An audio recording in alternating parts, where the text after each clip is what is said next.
राम जिसका नाम है, अयोध्या जिसका धाम है। राम जिसका नाम है, अयोध्या जिसका धाम है। ऐसे धनुषधारी को, ऐसे धनुषधारी को मेरा प्रणाम है, मेरा प्रणाम है। सुर से सुनाऊं, सरगम से सुनाऊं, सत्संग में सुनाऊं सबको महिमा ओम नाम की, महिमा ओम नाम की। ओम के अंदर सब रचना है, ओम के अंदर सब रचना है। महर्षि दयानंद ने इसको लिखा है, महर्षि दयानंद ने इसका सार लिखा है, सार लिखा है सबको महिमा ओम नाम की, महिमा ओम नाम की। सुर से सुनाऊं, सरगम से सुनाऊं, सत्संग में सुनाऊं सबको महिमा ओम नाम की, महिमा ओम नाम की, महिमा ओम नाम की, महिमा ओम नाम की। धन्यवाद जी।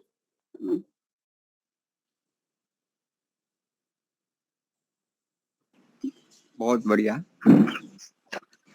तो एक और भजन सुन लेते हैं, हमारे रसीला जी आए हैं बड़ौदा से, उनसे सुनते हैं।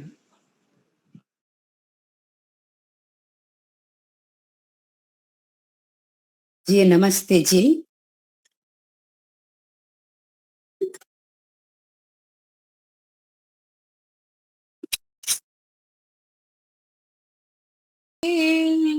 एक चोली में कांटे रे कोई कारण होगा, अरे कोई कारण होगा। तेरे बस में कुछ भी नहीं रहा, बांटने वाला बांटे रे कोई कारण होगा, अरे कोई कारण होगा। पहले बनती है तकदीर, फिर बनते हैं शरीर। पहले बनती है तकदीर, फिर बनती है शरीर। यह प्रभु की है कारीगिरी, तू क्यों है गंभीर, अरे कोई कारण होगा, अरे एक मिनट।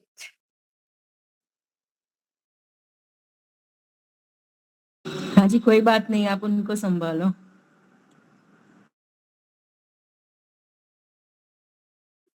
नाग भी डसले तो मिल, हाँ आप। नाग भी डसले तो मिल जाए किसी को जीवन दान।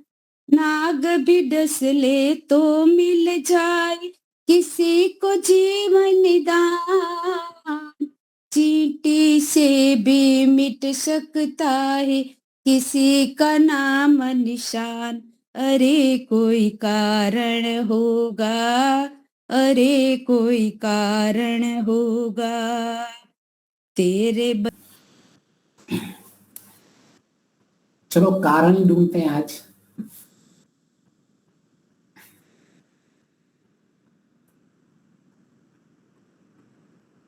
हमारे जीवन का लक्ष्य अत्यंत दुखों से निवृत्ति और अत्यंत सुख आनंद की प्राप्ति, दुखों से मुक्ति और दुखों के कारणों से भी मुक्ति, सुख की प्राप्ति और उनके उपाय की भी प्राप्ति, किस उपाय से हमें सुख मिलेंगे, हमारा लक्ष्य प्राप्त होगा, और किस कारण से हमें दुख मिल रहा है। अगर जीवन में यह कारण हमें स्पष्ट है कि हमारी दुखों की निवृत्ति का कारण क्या है, हमारी दुखों से मुक्ति का कारण क्या है, केवल अगर यह एक केंद्र बिंदु हमारा स्पष्ट हो जाए जीवन में कि इस कारण को जान के ऐसा क्या कारण होगा जिससे ये कारण नष्ट हो जाएगा, और उस कारण के पीछे भी कारण को मैं पकड़ लूं तो मैं इस कारण को नष्ट कर सकता हूं। तो हम सब जानते हैं दुखों की का कारण है अविद्या, और सुख प्राप्ति का उपाय है विद्या विवेक। कारण को हम बंधन और अविद्या मान लें, और उपाय को हम विद्या विवेक और इन सब से मुक्ति।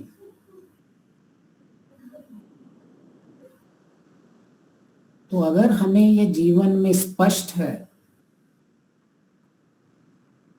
कि हम जिस लक्ष्य को प्राप्त करना चाहते हैं वह कैसे प्राप्त होगा, तो हम पिछली बार समझने की कोशिश कर रहे थे, प्रयास कर रहे थे कि हम ज्ञान तो बहुत प्राप्त करते हैं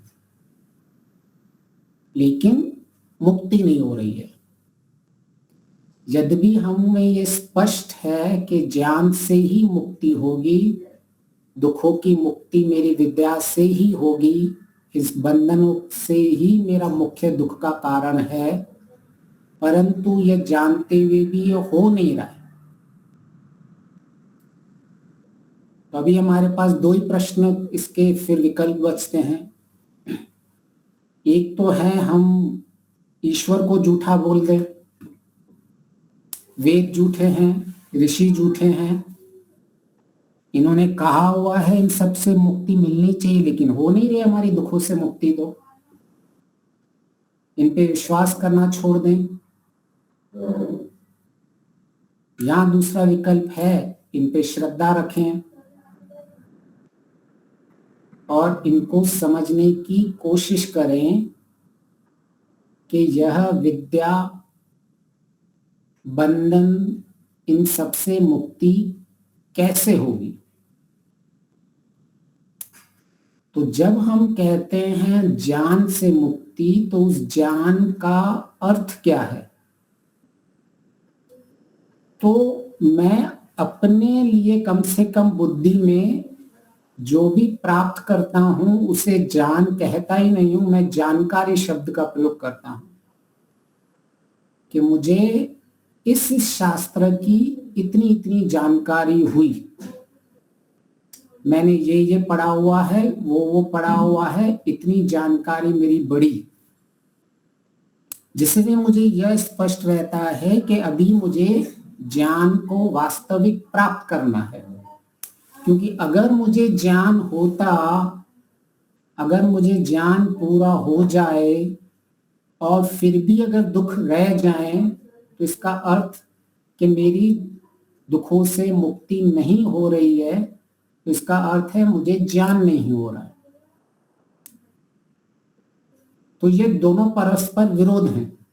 एक तरफ मैं कहूं कि मैं ज्ञान प्राप्त कर रहा हूं और मुझे ज्ञान हो भी गया है परंतु दुखों की मुक्ति नहीं हुई है, तो ये हम ऋषियों के विरुद्ध बात करेंगे।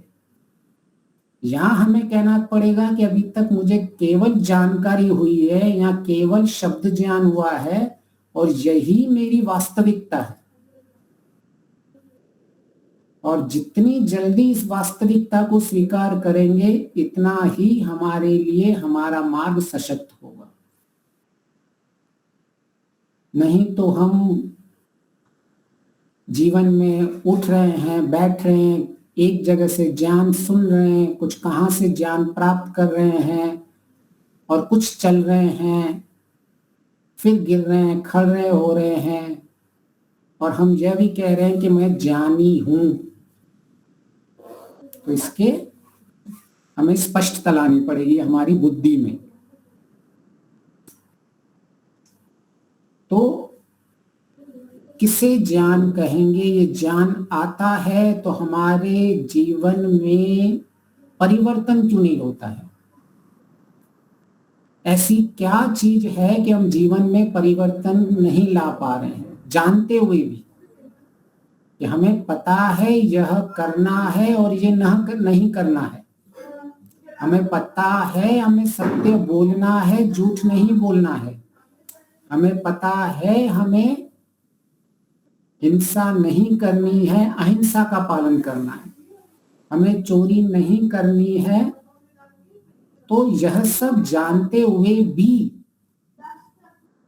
क्यों हम वह कर नहीं पा रहे हैं? यह केंद्र बिंदु इस केंद्र बिंदु पे हम चर्चा कर रहे हैं। और मुख्य जो इस संसार में दिखता है, जब तक इस पे विवेचन नहीं होगा तब तक जीवन में परिवर्तन नहीं होगा।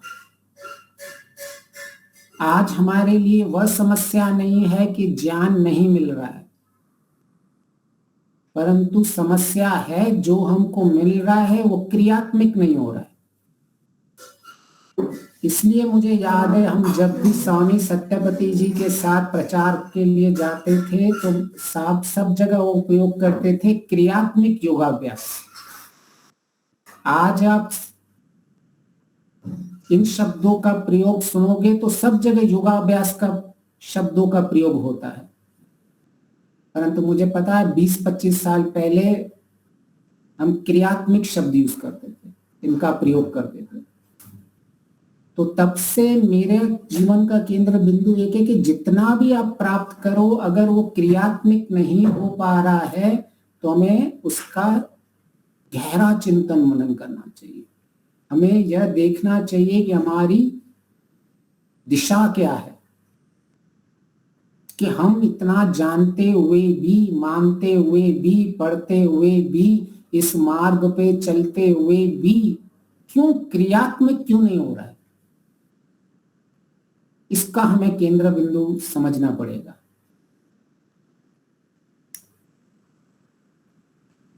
तो इसका हम बहुत विवेचन करते हैं, इसको समझने की कोशिश करते हैं।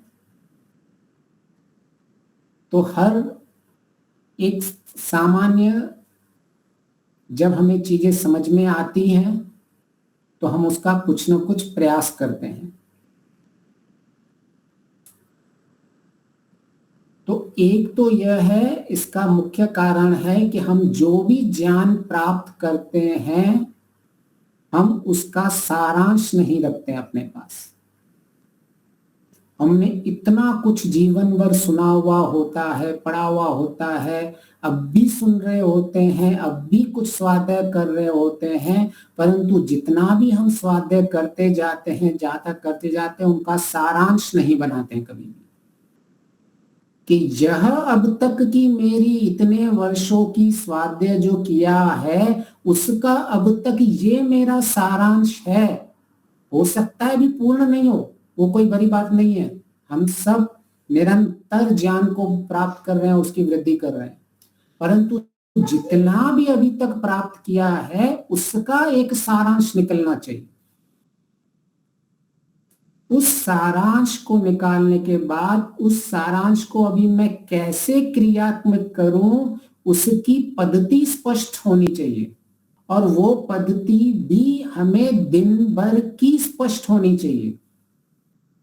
ऐसा नहीं कह सकता कि मुझे मुक्ति प्राप्त करनी है तो उसका मुख्य कारण है बस मुझे 5 क्लेशों को नष्ट करना है।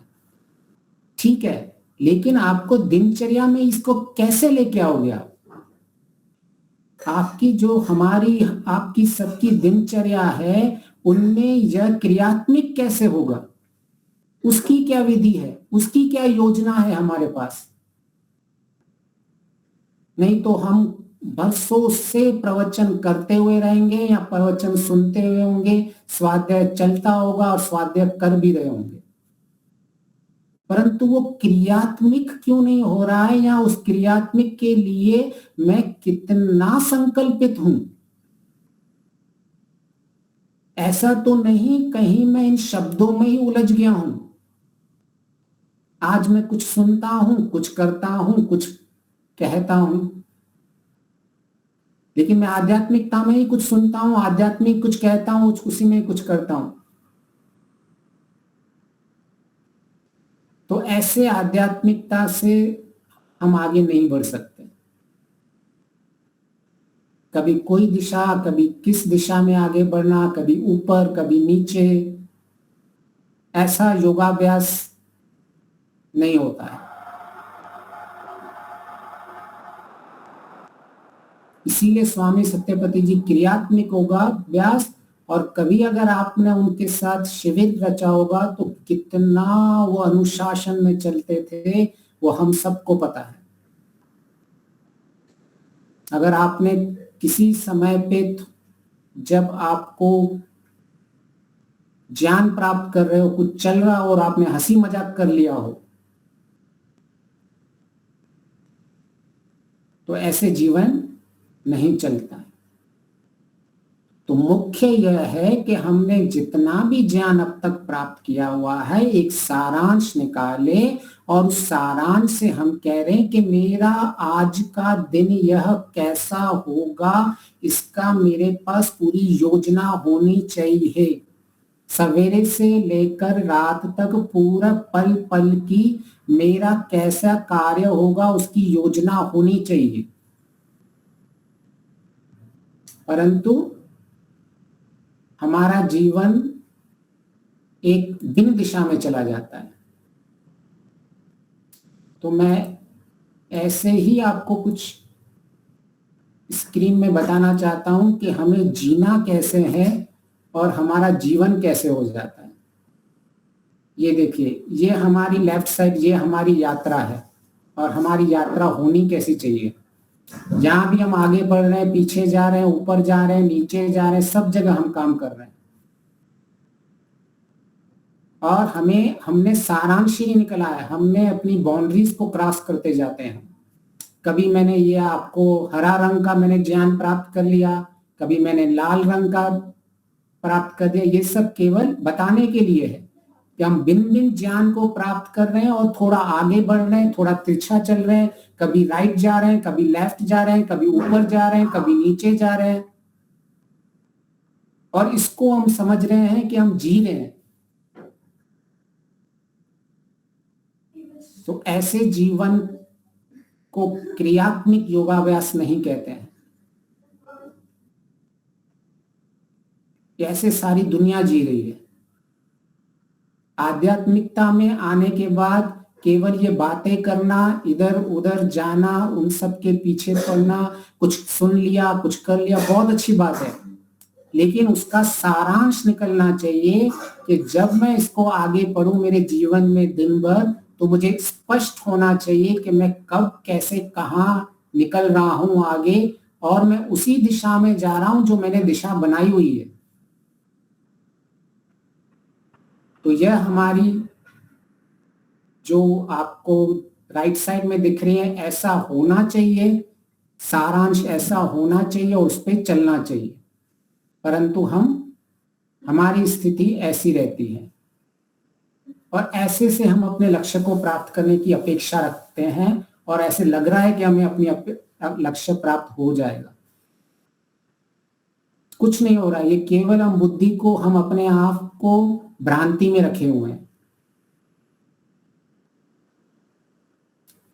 तो हमें उस केंद्र बिंदु में जाना है कि जो ज्ञान हम प्राप्त करना चाहते हैं और जिसको हमने प्राप्त किया हुआ है, तो वह हमारे जीवन में क्यों नहीं आता है?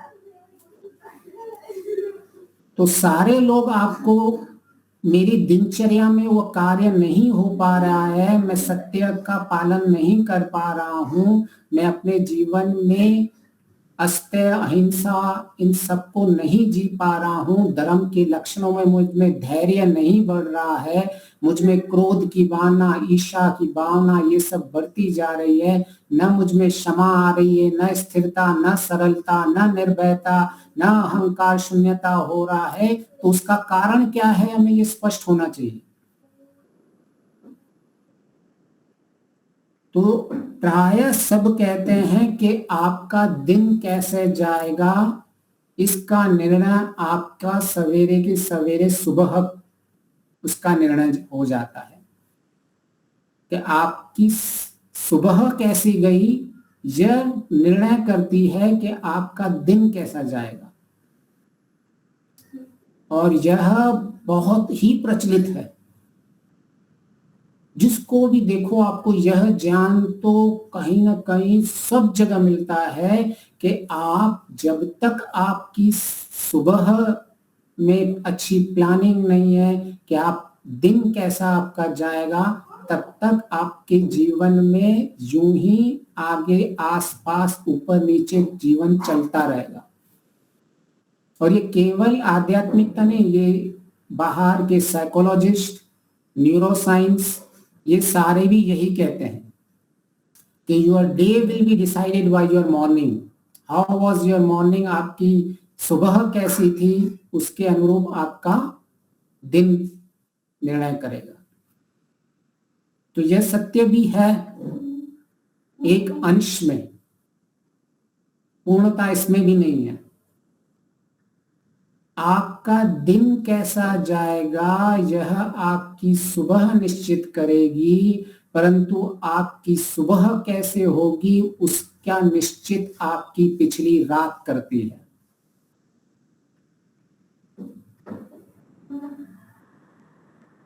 तो बस इस केंद्र बिंदु को अगर हम पकड़ लें कि मैं जो रात को संकल्प लेके सोता हूं और उसको जो सवेरे शक्ति देता हूं, उस संकल्प शक्ति से मेरी दिनचर्या गुजरनी चाहिए। तो यह है पूरे मेरे जीवन का सारांश। मेरे जीवन का सारांश नहीं, हम सबके जो ऋषि कह के गए हैं। तो इन्होंने रात को ही क्यों चुना? सारे लोग तो यह भी कह सकते हैं कि ये संकल्प शक्ति जो हम शिव संकल्प के मंत्र कहते हैं, सोने से पहले जो हम अपने मन के बारे में कहते हैं कि ये कितना पावरफुल है, ये हमारा बुद्धि, ये अंतःकरण, और इसमें मुझे संकल्प लेना पड़ेगा और फिर उसको शक्ति का प्रयोग करके जो भी मेरी दिनचर्या में प्रतिकूलताएं आती हैं, मुझे उनको सहन और सामना करना है। तो अभी हम अपना फिर से लक्ष्य स्पष्ट कर देते हैं। हमारे जीवन का लक्ष्य अत्यंत दुख की निवृत्ति और सुख की प्राप्ति। दुख की निवृत्ति का अर्थ क्या है कि मेरे जीवन में दुख आएगा, प्रतिकूलताएं आएंगी, विपरीत परिस्थितियां होंगी, परंतु मैं दुखी नहीं होऊंगा। क्या हुई परिभाषा दुख निवृत्ति की? कि बाहर से कोई दुख कम होगा, यह आध्यात्मिकता नहीं है। कि मेरे आसपास सब कुछ नियंत्रण में चलेगा, यह आध्यात्मिकता नहीं है। आध्यात्मिक तो चित्त की वो वृत्तियां हैं जो मैं आंतरिक अगर इतना सामर्थ्य बना दूं कि बाहर से कितनी भी विपरीत परिस्थितियां होंगी वह मुझे दुखी नहीं करेंगी। तो स्पष्टता क्या हुई कि मेरे जीवन के अंतर बाहर तो जैसा जीवन चल रहा है उसमें इतना अंतर नहीं पड़ेगा। न मुझे इस ऋतुओं में मेरा नियंत्रण है, न मेरा सूरज कब उगेगा डूबेगा उस पे नियंत्रण है, ना मैं बाहर निकलूंगा तो मेरी ट्रैफिक पे मेरा नियंत्रण है, ना मेरा लोगों के विचारों पे नियंत्रण है। मेरा नियंत्रण बाहर कितना कम है। मेरा नियंत्रण केवल मेरे विचारों पर है, मेरी कामनाओं पर है और मेरे कर्मों पे है। मेरी जितनी भी प्रयत्न है उन पर ही मेरा नियंत्रण है। तो जब नियंत्रण केवल मेरी इच्छाओं पर है, केवल मेरी वृत्तियों पर है, केवल मेरे संस्कारों पे है, तो मैं बाहर से क्यों दुखों के निवारण में लगा हुआ हूं। तो जब हमें यह स्पष्ट हो जाता है कि ये दुख की जो निवृत्ति है, इसमें मुझे दुखों से मुक्ति कैसे मिलेगी, तो उसका हमने ढूंढा कि मुझे इसका कारण पता होना चाहिए। तो कारण है अविद्या से मुक्ति। तो यह मुक्ति हमारे 3 स्तर पे चलती है दिन भर में। पहली, हमारे पाप कर्मों से मुक्ति, अधर्म कार्यों से मुक्ति। दूसरी, हमारे विचारों की, वृत्तियों की, कुसंस्कारों की, क्लिष्ट संस्कारों की और क्लिष्ट वृत्तियों से मुक्ति। तीसरी, जो हमारी मुख्य अविद्या है, जिसको हम मैं मान के चुके हैं, मैं अपने आप को, यह बुद्धि, अंतःकरण और शरीर, यह जो मानने की हमारी अविद्या है, इस अविद्या से मुक्ति। तो जितनी भी दुखों से मुक्ति करनी है हमें, हमारे जब तक इन 3 स्तरों पे मुक्ति नहीं होगी, तब तक हमारी दुखों से मुक्ति और सुख की प्राप्ति कभी नहीं हो सकती है। हम पाप कर्म करते रहें और ऐसा समझते रहें, अधर्म करते रहें और ऐसा समझते रहें कि मेरी दुखों से मुक्ति होगी, ऐसा कभी नहीं होगा। बाहर से हम थोड़े बहुत संभल गए, लेकिन हम ऐसे करें कि मैं केवल परोपकार के कर्म करता रहूंगा, धर्म के कर्म करता रहूंगा, लेकिन मेरी संस्कारों के प्रति मेरी स्थिति नहीं बन रही है, मेरी दृष्टि नहीं बन रही है कि मैं बार बार आके अपने संस्कारों में, अपनी वृत्तियों पे दृष्टि रखूं और मैं इनके क्लेशपन की से मुक्ति हो जाऊं, क्लिष्टता से मेरी मुक्ति हो जाए, तो भी हमारी दुखों से मुक्ति नहीं होगी। और जो मुझे ये बंधन लगा हुआ है, जो हमने और अपने शरीर के साथ बंधन बना के रखा हुआ है, यह मेरा अंतःकरण है, मेरा बुद्धि के पले, मुझे ऐसा लग रहा है कि मुझे क्रोध आ रहा है, मुझे लोभ आ रहा है, मेरी परिस्थिति बिगड़ रही है, ये जो मैं बन का हमने लगा के रखा है, उसमें और हमने दृष्टा भाव में अंतर नहीं रखा हुआ, इस बंधन से मुक्ति नहीं की है, इस अविद्या से मुक्ति नहीं की है, इस अस्मिता क्लेश से मुक्ति नहीं हुई है, तो कभी भी हम मुक्ति के मार्ग पे नहीं चल पाएंगे। तो हमारे दुखों की मुक्ति का कारण क्या है? अविद्या। अविद्या मूल में है, अविद्या से मुक्ति होगी, लेकिन अविद्या से मुक्ति से पहले हमारी स्थिति क्या बनेगी? हमारे विचारों और क्लिष्ट संस्कारों से मुक्ति। इन क्लिष्ट संस्कारों और मुक्ति से पहले की स्थिति क्या है? अधर्म और पाप कर्मों से मुक्ति। दिनचर्या में ये 3 मुक्तियां हमारे मस्तिष्क में होनी चाहिए, अगर हम दुखों से मुक्त होना चाहते हैं तो अब प्रश्न उठता है कि हम चाहकर भी, जो हमने ये समझ गए हैं कि मेरे दुखों की निवृत्ति कैसे होगी, कि दुख की परिस्थितियां होंगी, परंतु मुझ में इतना सामर्थ्य उत्पन्न हो जाएगा कि मैं उन दुखों से प्रभावित नहीं होऊंगा। केंद्र बिंदु क्या है दुखों से मुक्ति का? कि दुख की परिस्थितियां होंगी, परंतु मैं उससे प्रभावित नहीं होगा, मेरे आंतरिक शक्ति इतनी होगी। तो यह है मूल चीजें जो मुझे दिन भर रखनी है। तो इतना तो हमको समझ में आ गया कि मुझे अगर दुखों से मुक्ति करनी है तो दुखों परिस्थितियों के होने के बाद मुझ में इतनी शक्ति होनी चाहिए कि मैं उन दुखों से प्रभावित नहीं हूं। तुझे अभी शक्ति है, वो कौन सी शक्ति है? यह जो ऋषि आत्मबल कह के गए, यह आत्मबल क्या है? कि पहाड़ जैसा दुख आने पर भी हम घबराते नहीं हैं। ये ही उपासना का बहुत बड़ा फल है। ईश्वर कोई आके ऐसे नहीं होगा कि भाई ले भाई मेरा तू बहुत बड़ा भक्त है, तुझे बाहर बारिश बहुत ज्यादा हो रही है, तुझे ठंडी लग रही है, तो लो मैं बारिश रोक देता हूं। ईश्वर ऐसा नहीं कहेगा कि भाई अच्छा बहुत ठंडी है, तुझे ठंडी लग रही है तो मैं थोड़ी ठंड कम कर देता हूं, मेरे भक्त को ठंडी लग रही है।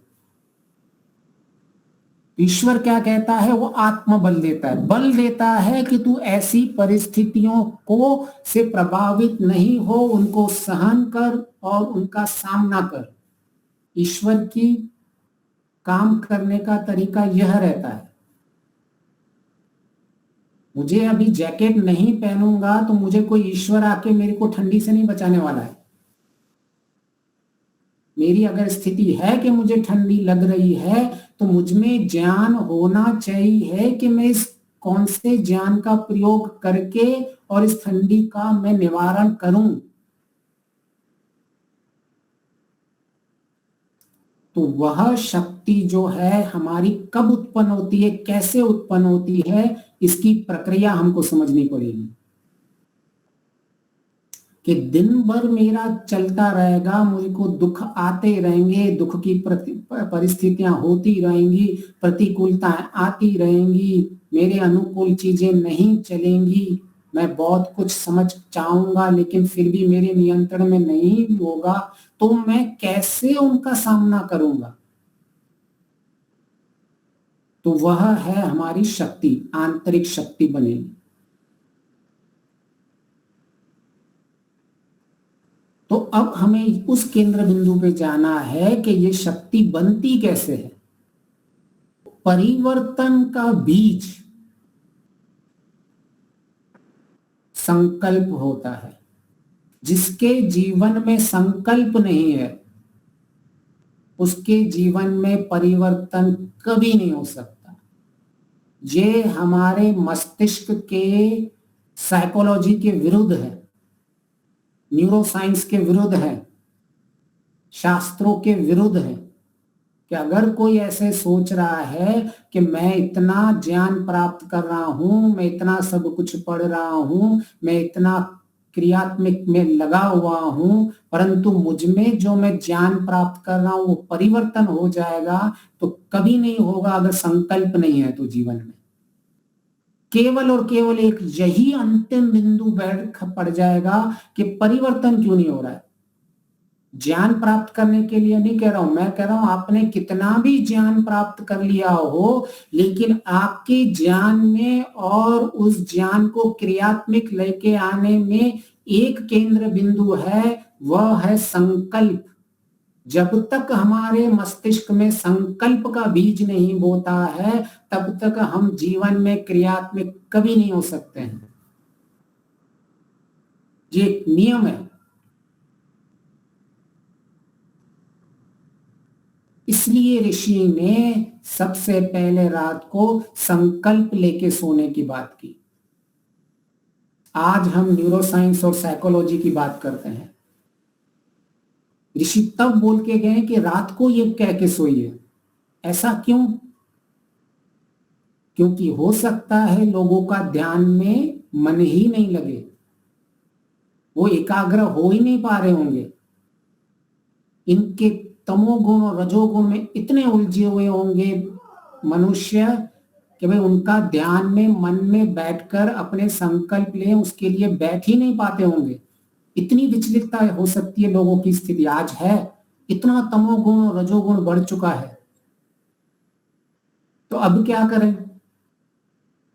तो उसका मार्ग देखो ऋषि का, कि आप रात को जब सारे बाहर से आलंबनों को बंद कर देते हो, जब सोते के सारे आलंबन बंद हो जाते हैं, आपके बाहर जो भी क्रियाएं हैं वो बाहर की क्रियाएं शांत हो जाती हैं, आपके खुद की शरीर की क्रियाएं शांत हो रही हैं, आप में धीरे धीरे धीरे धीरे धीरे आप कम सामर्थ्य हो रहा है आपका।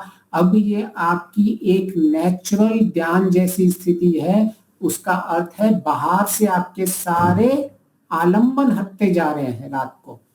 अब उस आलंबन हटे हुए में आप कुछ भी बुद्धि में डालोगे, तब आपकी बुद्धि में कुछ पड़ता है।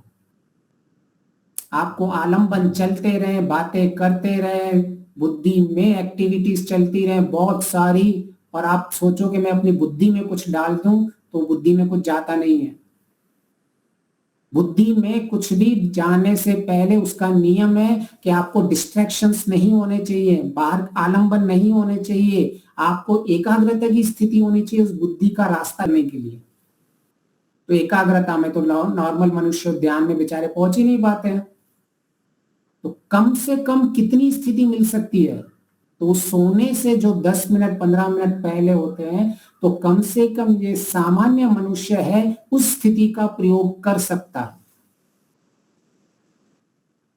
तो उस स्थिति के थ्रू जब मन शांत होता है, जब बुद्धि शांत होती है, तो हम इमोशनली अटैच करके एक संकल्प लेते हैं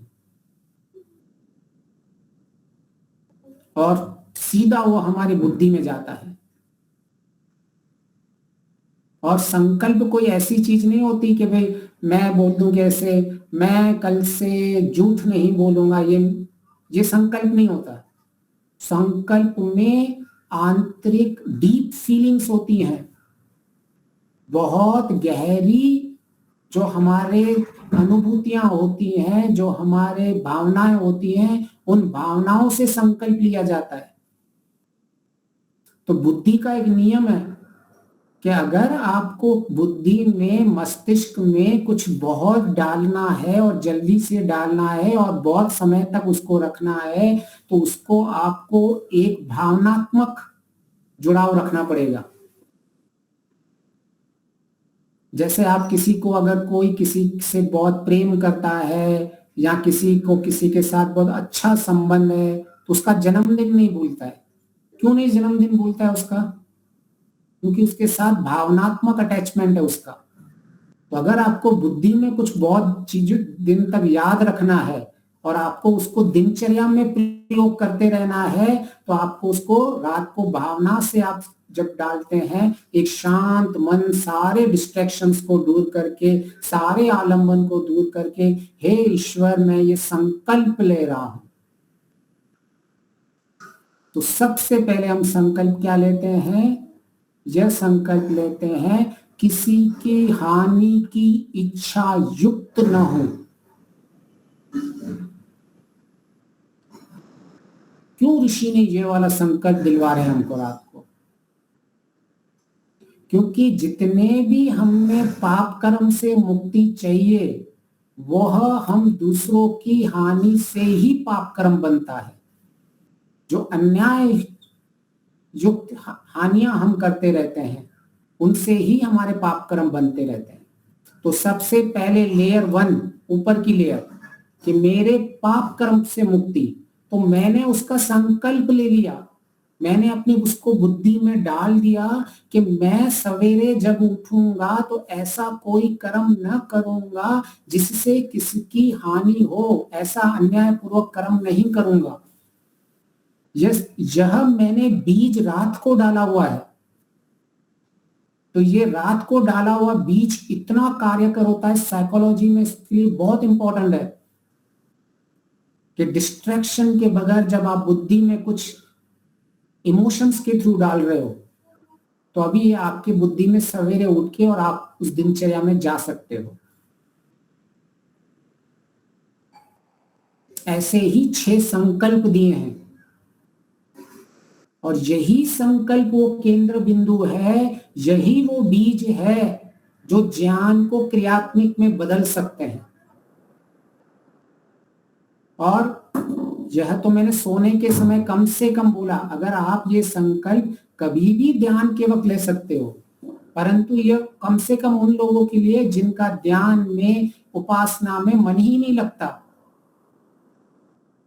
तो कम से कम सोते वक्त आप इसका प्रयोग, वो जो आपको 10 मिनट मिल जाते हैं ना नींद से पहले, ये नेचुरल आपको एक ध्यान की स्थिति ईश्वर की कृपा से मिली हुई है कि आप इतने थक जाते हो कि आप चाहकर भी कहीं बाहर से, भाई बंद कर, मैं बहुत थका हूं, अब मुझे चाहिए जाना है, अब मैं 10 मिनट के बाद सोने वाला हूं, तो बस उस 10 मिनट का आप प्रयोग कर सकते हो।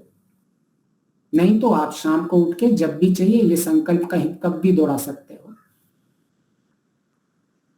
दूसरा संकल्प कहा है, अधर्म से इच्छा युक्त, धर्म से इच्छा युक्त हो और अधर्म से पृथक, शुद्ध गुणों से इच्छा युक्त हो और दुष्ट गुणों से पृथक।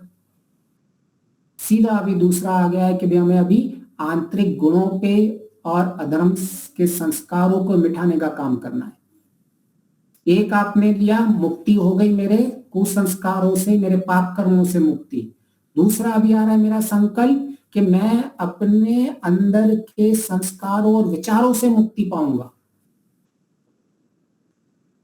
फिर संकल्प देते हैं योग विज्ञान युक्त अविद्या और क्लेश से मुक्ति।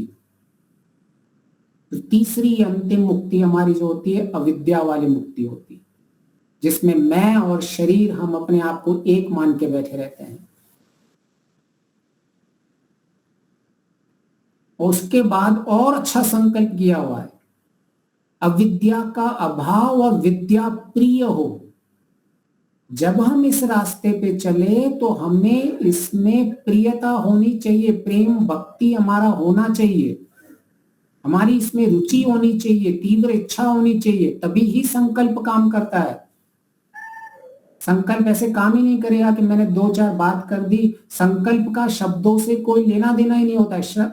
संकल्प का वास्तविक अर्थ होता है कि अंदर मेरी भावना को डीप रूटेड मैंने डाला हुआ है, भावनात्मक मैंने जिस चीज का प्रण लिया हुआ है, भावनात्मक जो मैंने प्रतिज्ञा ली हुई है। संकल्प, सम का होता है दृढ़ता से, टुगेदर, साथ में मिलके मैं सारी शक्तियों को इकट्ठे करके जो मेरी कल्प है, जो मेरी प्रतिज्ञा है, उस पे सारी शक्ति लगा दूंगा।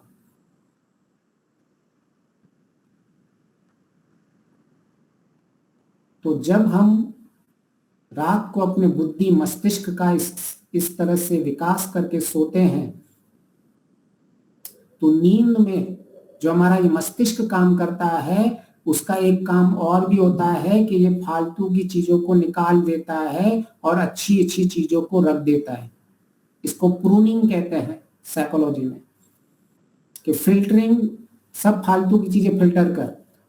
अब क्या है, मस्तिष्क आपका इस चीज को फिल्टर कभी नहीं कर सकता क्योंकि आपने सोने से पहले किया हुआ है, और मस्तिष्क को स्पष्ट हुआ है कि भाई इस मनुष्य ने सारे दिन में कितने भी कार्य किए होते हैं, लेकिन ये अब जस्ट सोने से पहले कर रहा है, तो ये तो मुझे सबसे पहले रखना है मेरी बुद्धि में। तो सोते वक्त भी आपका काम हो जाएगा। ऋषि की, मतलब मैं ये कह रहा हूं कि ऋषि जो होते थे, कितने बड़े साइकोलॉजिस्ट और न्यूरोसाइंस थे, जो आज हमारे ये लोग कह रहे हैं। फिर जैसे ही हम सवेरे उठते हैं, उसके बाद अंतिम संकल्प क्या है, अधर्म से इंद्रियों को रोक और धर्म में प्रवृत्त करूं। मुख्य क्या आया कि भैया आप इस संकल्प में भी कहीं क्रियात्मकता को न छोड़ दो, कि ये जो आप संकल्प ले रहे हो, अंत में आपकी जो दिन भर की क्रियाएं होंगी, जो ये इंद्रियां जो विषय के ऊपर भटकती रहेंगी, उन इंद्रियों को आपको अधर्म से रोकना है और धर्म में प्रवृत्त करना है। क्रियात्मक, संकल्प में भी क्रियात्मक कर दिया, और हम यहाँ ज्ञान में बैठकर भी हमारी क्रियात्मक नहीं आ रही है। इतना गहरा संकल्प लिया हुआ है, और जैसे ही फिर सवेरे उठते हैं तो हम इसको शक्ति देते हैं। संकल्प को उपासना के माध्यम से इसको शक्ति दी जाती है। संकल्प को ईश्वर में के शरण में जाके हम इसको शक्ति देते हैं। कैसे हम ईश्वर के शरण में जाके इनको शक्ति कैसे मिलती है इस संकल्प को? तो हम इस संकल्प को फिर शक्ति देते हैं। ईश्वर के शरण में जाने का अर्थ होता है कि सबसे पहले मैं ईश्वर के ज्ञान में शरण में जाता हूं, जो ज्ञान मुझे कहता है क्या धर्म है और क्या अधर्म है, क्या विहित कर्म है और क्या निषेध कर्म है। वेद शब्द का अर्थ क्या निकलता है? वेदे ज्ञाने, वेदे लाभे, जिसमें चिंताया किया चेताया जाता है। क्या चेताया जाता है? यह सही है और ये गलत है, क्या धर्म है क्या अधर्म है।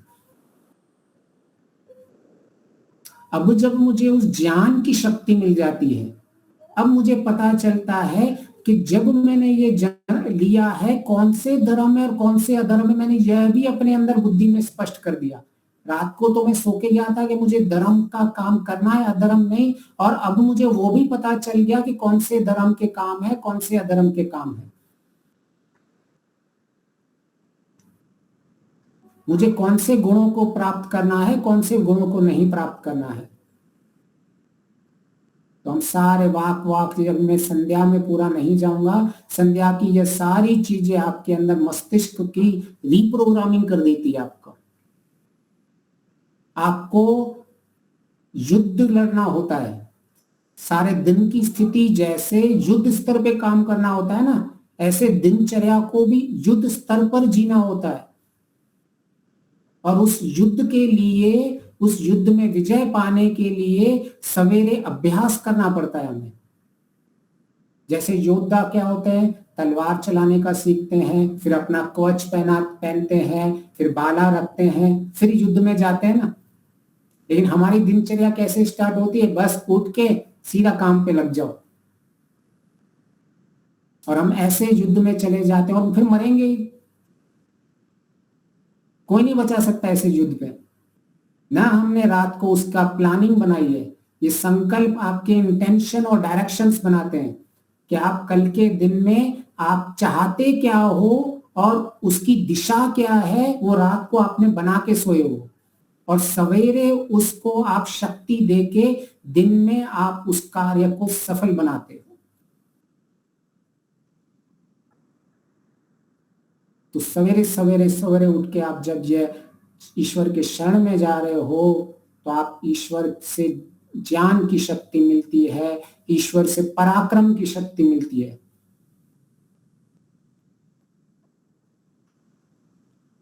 ईश्वर से सामर्थ्य की शक्ति मिलती है, बल मिलती है। कैसे मिलती है?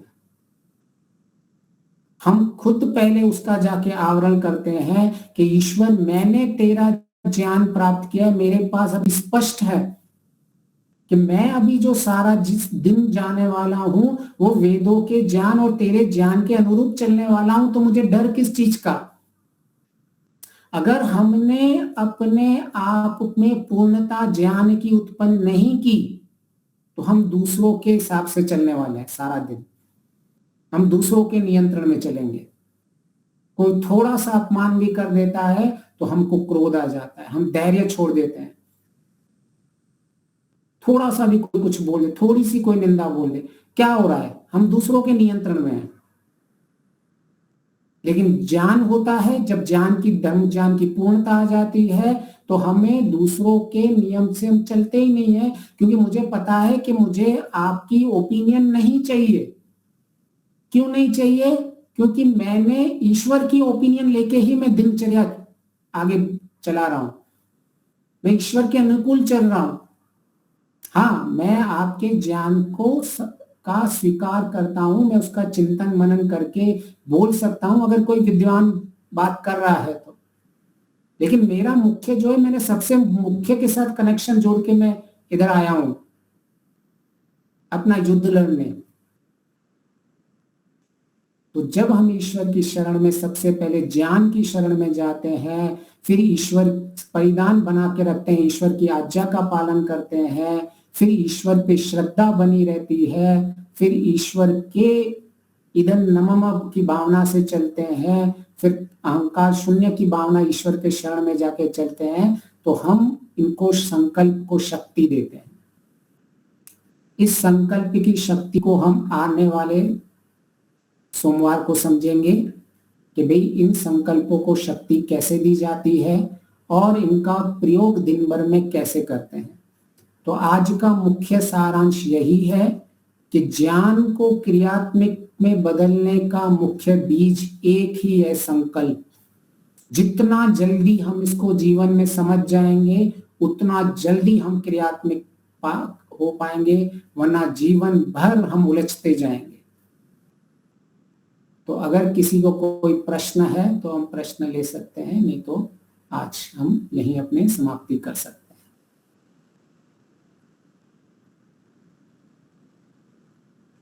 ठीक है, सबको बहुत बहुत धन्यवाद।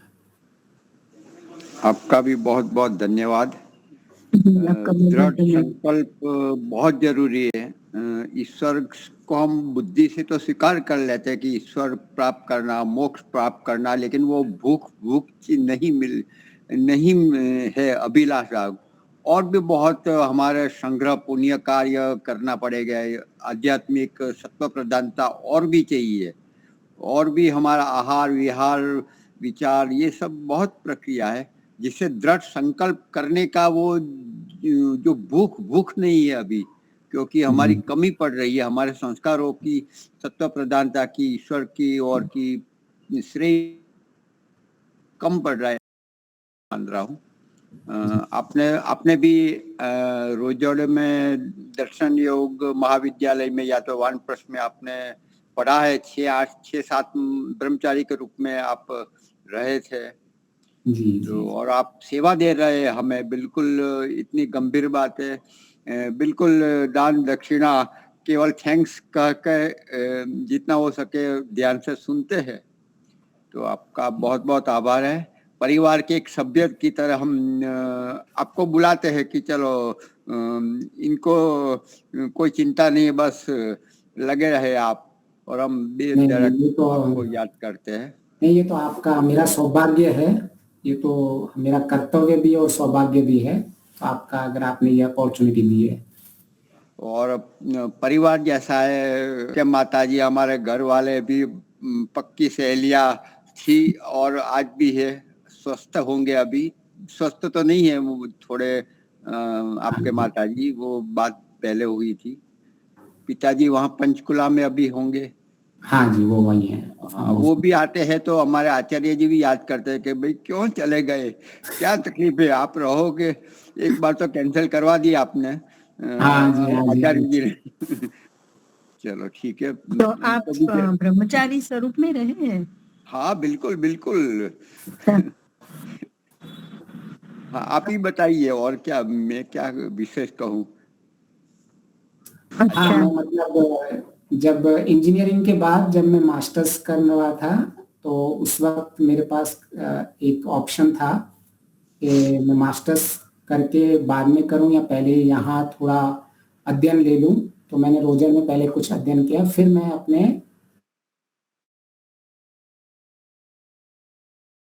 रोबोटिक्स इंजीनियरिंग में फिर मैंने मास्टर्स में एडमिशन ली थी MS यूनिवर्सिटी बड़ौदा में। बहुत अच्छा, बहुत हाँ, ये जीवन आपने प्राकृतिक जो सतयुग में होता था, ये आपने अनुभव किया हमसे ज्यादा। हम अभी थोड़ा थोड़ा ऊपर से तो करते हैं, फिर भी मजा है। ये तो है, हम बैठे आराम से, इतना बड़ा भवन है, अपना ही मान लो, बस मैं राजमहल मेरा ही, मैं राजा की तरह बैठा हूँ बाहर। तो बस वो मानने का है, अंदर जाना तो कुछ नहीं है, वो सोच बनानी पड़ेगी। एक बेचारा गरीब है तो वो दिवाली में फटाके नहीं फोड़ सकता, दुखी होता। दूसरा गरीब है, अरे ये मेरी प्रजा देखो, मैं चलता हूँ आगे पैसे मेरे लिए, चारों ओर धूम धड़ाका कर रहे हैं। बस ये मान्यता बनानी है, सोच बदलनी है। बहुत चलो, खूब खूब धन्यवाद। शंकर जी यदि हो तो शांति पाठ जय घोष करवाइए। नहीं लगते हैं आज। हाँ जी, आपने जैसे बताया वो इस तरह से ऐसे भी ले सकते हैं। कि रात में आप उसकी तैयारी करनी पड़ेगी। जैसे कि कोई रसोई बनाता है तो पहले रॉ मटेरियल सब इकट्ठे करता है, जी रहता है, फिर वो पकाता है। तो भगवान की जो इसको ध्यान में जाएंगे तो वो जो है तो हमें बिल्कुल आपने 100% सही लगे। जैसे माताएं शंकर जी आज नहीं हैं। बनाने के लिए, जैसे माताएं खाना बनाने के पहले रात को पूरी तैयारी करके सोती है, तभी अपने बच्चे को ऑफिस में जो जाते हैं उनको दे पाती हैं। वो अगर रात को तैयारी करके नहीं सोंगी कि मुझे सवेरे क्या बनाना है, दोपहर को क्या बनाना है, उनके पास कल मतलब एक दिन पहले रात को पूरी दिमाग में आइडिया होती है कल सारा दिन मेरा क्या बनने वाला है। तो ये कोई नई चीज नहीं है। इसलिए मैं वही कहता हूं कि जिस तरह माताएं संकल्प लेके एक जिस दिशा में जाना है करती है, वैसे ही संकल्प इस दिशा में लेना पड़ेगा।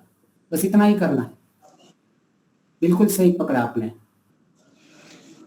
और ये भी है कि जब निद्रा में जाते उससे पहले बस जो करना था प्रभु कर लिया, अभी जो होगा देखा, बस परमात्मा का ध्यान करके सो गए। और सुबह में इतने बजे उठना है ये संकल्प लेकर उठे। और सुबह अगर पहला काम वेद का पढ़ना, शब्द पदार्थ पढ़ना है और वो थोड़ा चिंतन करना है, ये व्यक्तिगत ऐसा करता है तो अभी अच्छा लगता है। जो भी जैसे भी हो, अच्छा संकल्प लेकर सो जाए और संकल्प के साथ उठे। शांति पाठ करता हूँ जी। ओम द्यौ शांतिरंतरिक्षं शांति पृथ्वी शांतिरापः शांतिरौषधयः शांति वनस्पतयः शांतिर्विश्वे देवा शांतिर्ब्रह्म शांतिः सर्वं शांति शांतिरेव शांतिः सामा शांतिरेधि। ओम शांति शांति शांति। सब श्रेष्ठ पुरुषों की जय। धन्यवाद। धन्यवाद। पुनः हम कल मिलते हैं। धन्यवाद सबको।